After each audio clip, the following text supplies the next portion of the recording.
Mideast ceasefire, an empty border, and the Supreme Court kicking rogue justices swiftly in the nards. Even President Trump's biggest critics over at CNN, they can't deny the Don is on a roll. I'm talking about offering an objective analysis in view of what's transpired in the last 2 weeks that I've laid out substantively and with data. He's been on a roll. Who among us could deny how consequential Trump 2.0 is turning out to be? But in order for you to recognize that, you need to have an open mind about what's transpiring. Oh, come on. What good is an open mind? That's no fun. But this dopey Dem, watch this closed mind. He still can't bring himself to throw 47 any credit for securing the border. Watch. You know, border crossings are at a record low. Do you give the Trump administration some credit for that? No, I don't give them credit for that, because border crossings are low because they're violating the law every day. They are not allowing anybody to come here to apply for asylum. So it's true, there are very few people crossing on a daily basis, but that's because the Trump administration is violating the law. This is really interesting. You know, Dana, as I watch this, I always think, what advice would you give Chris Murphy? Because, you know, if you're looking at an issue that 80% of Americans think is out of control, and this is the outcome that they want, isn't it better for him to admit that and then move on to, and here's how we would make it even better? This is what the thing that I don't understand about Chris Murphy or any of the Democrats right now is, why aren't they pulling together and saying, what could we go to Trump and ask for that we want? Right? Because he's willing to meet with anybody. Yes. And if they went to him and said, would you work with us on the Dreamers? I know, please forgive us. You were going to do it in 2017. We were wrong. We would like to try to do it now. Would you work with us, Mr. President? And we can bring, 45 votes, and we think we can get it done. What do you think? Should we make a deal? Like, I don't understand why they don't do that, because just fighting him isn't working. The fact that Trump's on a roll is not just luck. These pieces have been put in place over time. So last week, yes, huge Supreme Court wins, but also how did that happen? Because in his first term, he was able to say, let me work really hard with McConnell and everybody else and get these judges in place. Now, a lot of conservatives might have problems with this justice or this, just depending on the case. But overall, I think that the fact that there's a conservative-leaning court is serving the Conservative Party well. Yeah. It is certainly serving President Trump well. In the meantime, the Democrats have nothing but this new guy. What's the best thing that's happened to the Democrats so far? I think it's a terrible thing, but the only exciting news that they have is Mamdani. Yes. Everything else they have is Biden cover-up. They have no policy. They can't get any wins. This big, beautiful bill is going to pass. They've got nothing. The border is secure. And I think the other thing is, people are looking at this saying, wow, elections really have consequences. If you live at the border, wow, it's amazing. If you are Jewish and you're concerned about anti-Semitism on campus, Trump's got you. You're in Israel and you're worried about Iran having a nuclear weapon, he's got you there too. So think about all of those things that have happened. And if Kamala Harris had won the election, it does make people really focus the mind. Yeah, and it's hard to imagine what she would have done in any of these situations. But Paul, you're talking about the strike on Iran and then the ceasefire deal on the heels of that. The SCOTUS wins and NATO actually offering to pony up 5% of their collective GDP in order to do what the president was asking in his first term. Where is the biggest win here? I would link them all, and it just shows you how complex the job of the president is. And let me tease it out. I was talking about it last time I was on the show.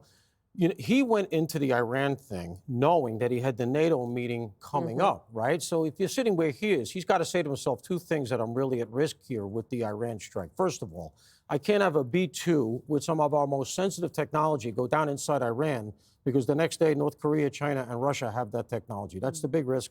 So I make sure the Israelis cleared the corridor. All right. Secondly, however, he had to make sure that in response, Iran doesn't start lobbing missiles that are going to land inside Baghdad. Why? Because there's a NATO mission there.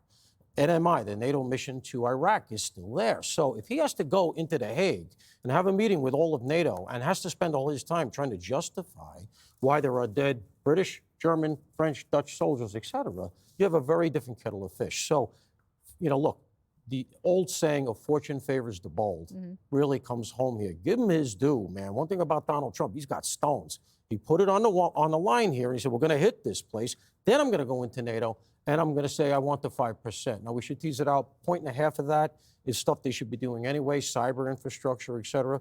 But I think the real point to sum up is that the stuff that he's done here and why the week is so consequential is it's going to outlast Donald Trump. Yeah. NATO is going to be here. He was talking about getting rid of NATO first time around. Now you got NATO more vivified than ever. I mean, that's going to last. Wherever Iran is right now, you can say it worked, it didn't work, et cetera. You know what worked? Iran knows now.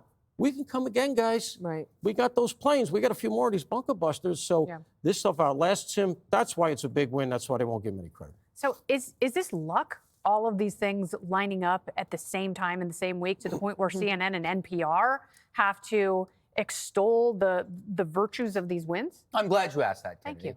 Frankly, all these successes bore me, one after the other. Oh, my gosh.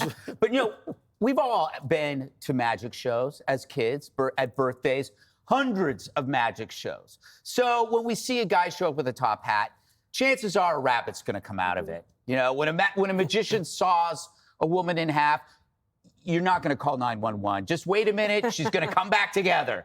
But Democrats are like the guy always shocked when he pulls a rabbit out of his hat. Literally, they're suffering from this delusional amnesia where they cannot grasp, how does he keep doing this? He keeps doing this. If Chris Murphy watched a magician saw a woman in half, he would probably run home and tell his wife, the hazards to cutlery are overstated, and then he'd pull out a large knife and go, let me show you, honey.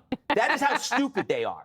Trump never ceases to surprise them with success because it's based on things they are incapable of grasping, which is reason, incentives. That's the big thing, clear-eyed action. But it really is incentives. And you said luck. It's more like what Paul said. It's convergence. These things seem to be coming together. And ideally, Dems should be happy for this because it's good stuff for the country, even if they hate the guy that's behind it. But there was this new study that shows that pride among Democrats has hit the lowest it's ever been. What's interesting about that was when Biden was in office, 85% of Republicans were extremely or very proud. So love of country was on a separate rail from our own politics. And that's the problem for the Democrats. If politics isn't going their way, it affects their brains. It affects their emotions. It affects their patriotism. It affects their relationships with other people. They must contaminate all areas with their misery. They have to somehow, their political disappointment must become everyone's problem. It's a hell of a bag of rocks to carry around, all this resentment that they have.